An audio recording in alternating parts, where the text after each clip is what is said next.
di mana konsep wakaf pertanian yang dilaksanakan Nasruddin Care telah berjaya mengubah hidup golongan asnaf ke tahap pendapatan sara diri yang lebih baik. Bagaimana kaedah wakaf ini dilaksanakan? Ikuti temu bual Wakil Astro Awani Sarawak, Fadilah Sulaiman. Baik, bertemu kembali di Niaga Awani bersama saya Fadilah Sulaiman dan saya hari ini berada di daerah Padawan iaitu lokasi sekitar 1 jam dari Bandar Raya Kuching dan di sini kami sebenarnya berada di salah satu ladang kopi yang diusahakan oleh sebuah NGO di sini yang dinamakan NGO Nasruddin Care dan hari ini pengasasnya dan juga pengurus Nasruddin Care ini iaitu Encik Nasruddin Mohamad ataupun lebih mesra dikenali sebagai Ustaz Nasruddin ada bersama kita untuk menceritakan pengalaman beliau dan juga kepakarannya dalam melakukan bidang ini. Dan hari ini fokus kita kepada melihat situasi ekonomi sekarang dan juga kos sara hidup yang semakin meningkat. Pelbagai pihak di Sarawak ini khususnya di kawasan Kuching tampil untuk membantu dalam kapasiti masing-masing. Dan sudah semestinya Encik Nasruddin juga salah seorang yang turut tampil untuk membantu golongan yang memerlukan ini.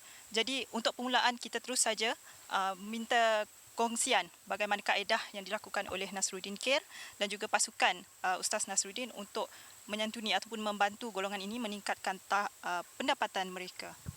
Ya, Alhamdulillah,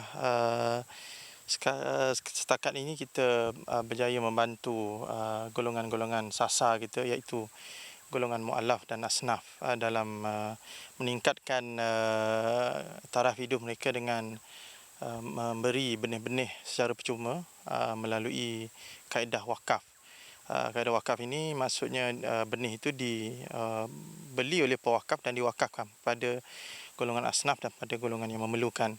Dan seterusnya mereka menanam benih-benih ini dan setelah itu apabila menghasilkan buah, mereka harvest, mereka menuai hasil-hasil ini dan alhamdulillah berjaya mengubah kehidupan mereka daripada satu golongan yang miskin kepada golongan yang mempunyai aset-aset ataupun mempunyai tanaman-tanaman yang boleh membantu kehidupan mereka dengan menjual hasil-hasil tanaman kepada golongan yang kepada pihak yang membeli tanaman tersebut.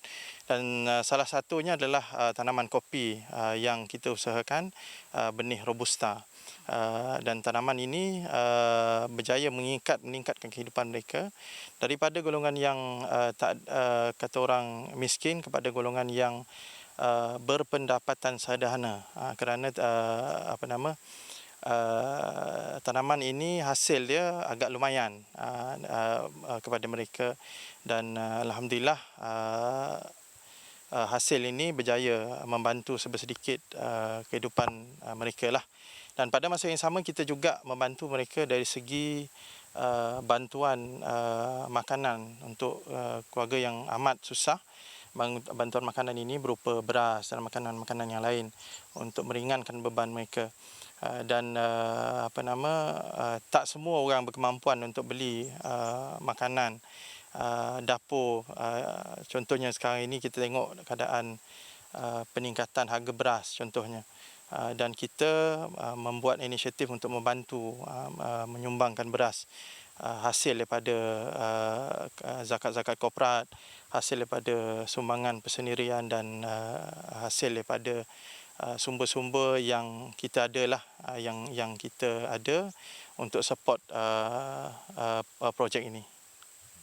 Baik, jadi kalau kita ikut tadi dari pagi sebenarnya kita bersama dengan Ustaz Nasruddin pergi ke kampung di Padawan ini dan kita dapati bukan saja satu keluarga yang dibantu, malah pelbagai keluarga di kawasan kampung ini dan untuk membantu mereka sudah tentu kita perlu mengenal pasti siapa yang sesuai dibantu, siapa yang memerlukan bantuan itu. Jadi bagaimana kaedah yang dilakukan oleh Nasruddin Care untuk mengenal pasti golongan-golongan yang memerlukan bantuan ini untuk menampung kehidupan seharian?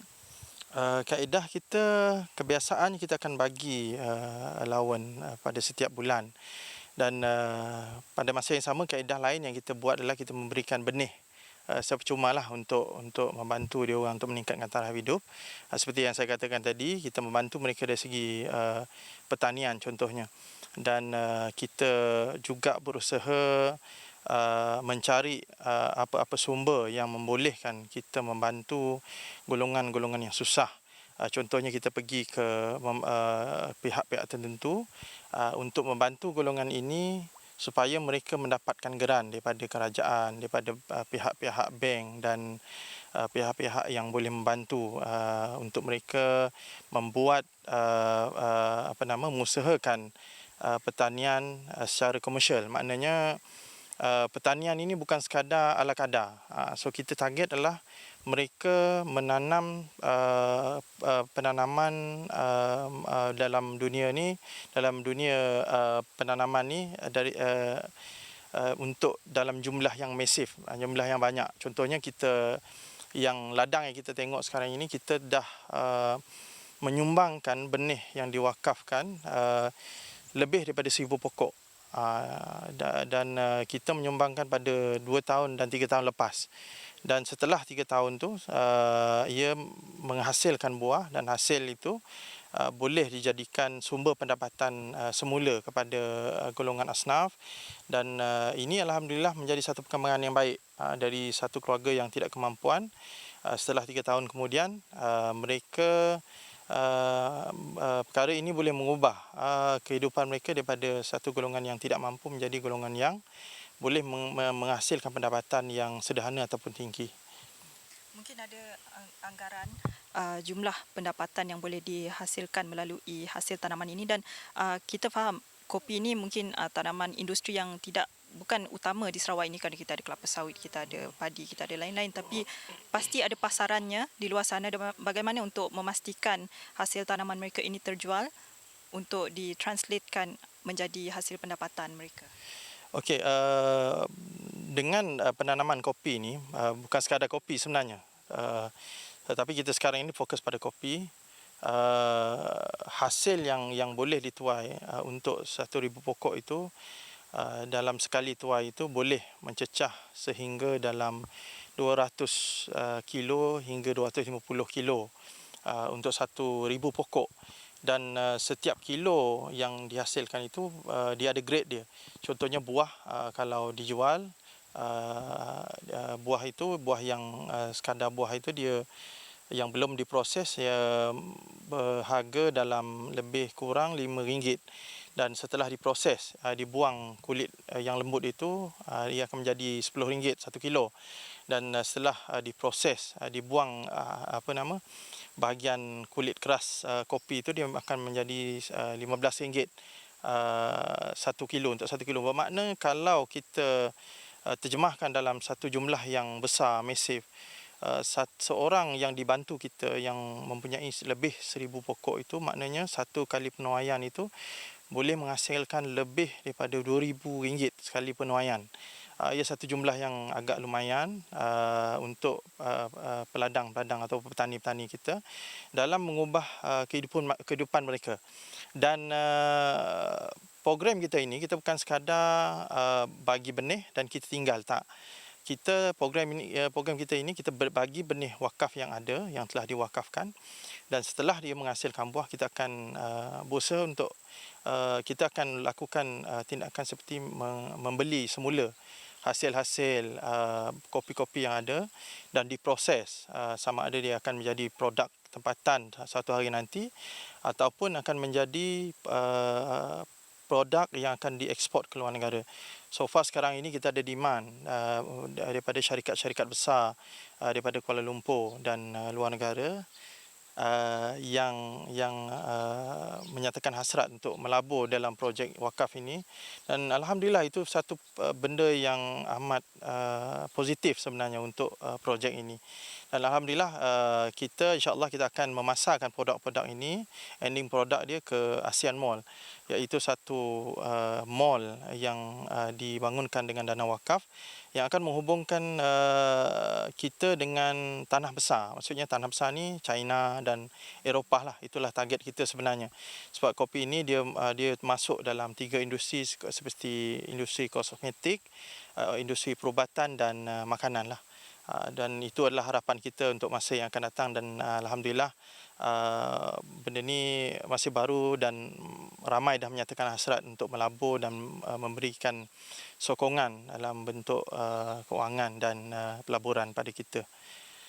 Ya, baik, menarik sekali. Jadi Saya difahamkan Nasruddin Care telah pun diasaskan atau ditubuhkan lebih dari 10 tahun dan mungkin boleh kongsikan berapa ramai golongan yang telah dibantu oleh Nasruddin Care dan sudah pasti juga ada di luar Kuching sebenarnya.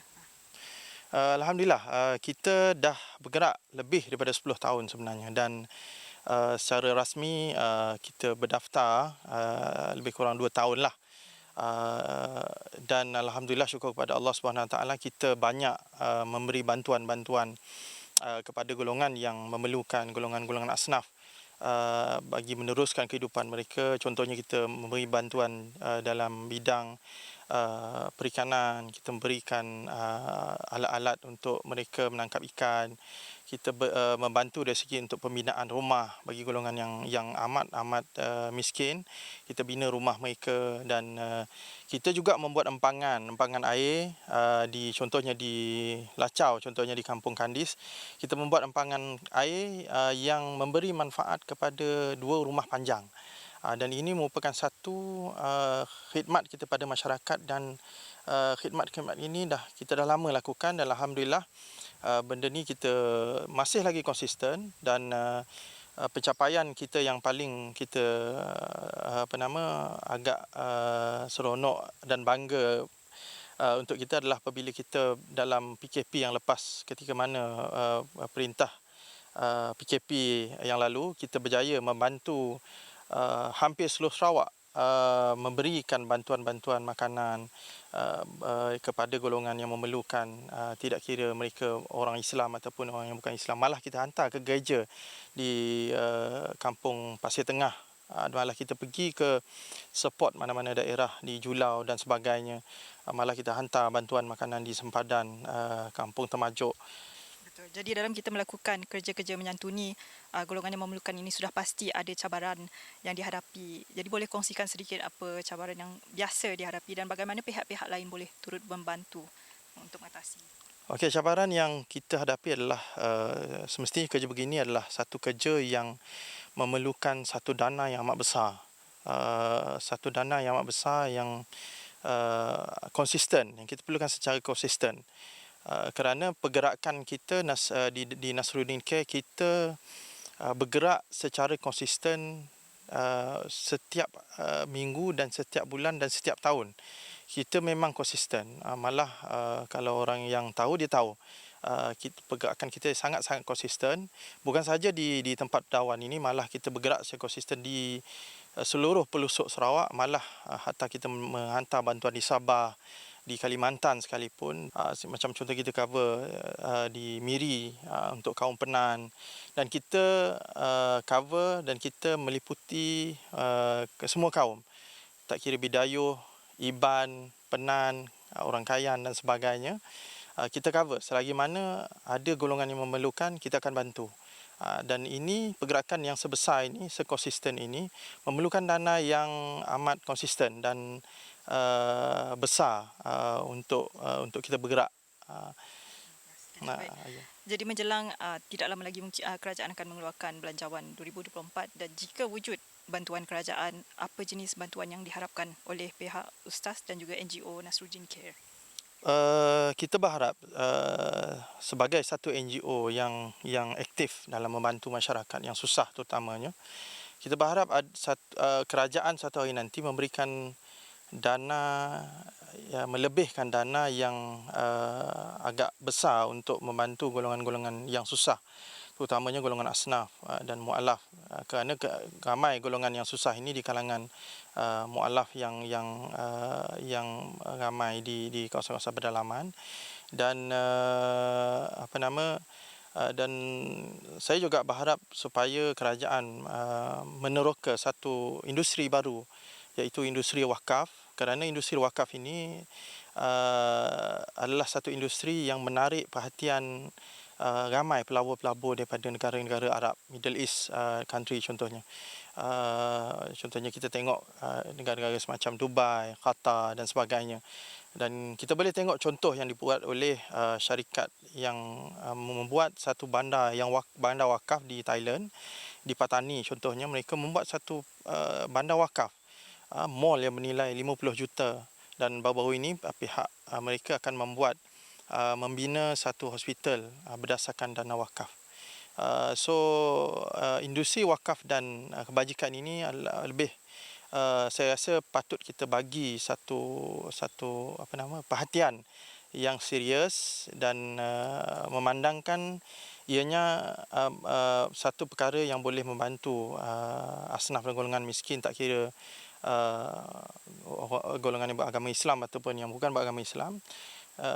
Dan sistem wakaf ini akan membantu mereka semula, bukan sahaja untuk orang Islam, dan ianya boleh untuk membantu golongan-golongan miskin yang bukan beragama Islam sekalipun. Kerana kalau kita tengok empire-empire yang besar-besar, empire Islam ketika dulu, mereka dibangunkan dengan dana wakaf.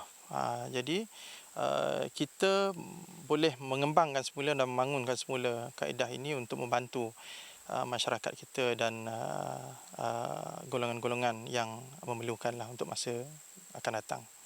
Baik, menarik sekali. Jadi mungkin industri wakaf ini boleh menjadi sesuatu yang diberi fokus oleh kerajaan negeri maupun kerajaan pusat bagi membantu kita meningkatkan pendapatan negeri dan juga selari dengan aspirasi kerajaan negeri juga untuk meningkatkan pendapatan isi rumah, di mana kita mahu setiap rakyat Sarawak mampu menghasilkan ataupun menjana pendapatan sekurang-kurangnya RM6,000 bagi setiap isi rumah. Dan sudah pasti kami di Astro Awani akan membawakan kupasan isu terkini.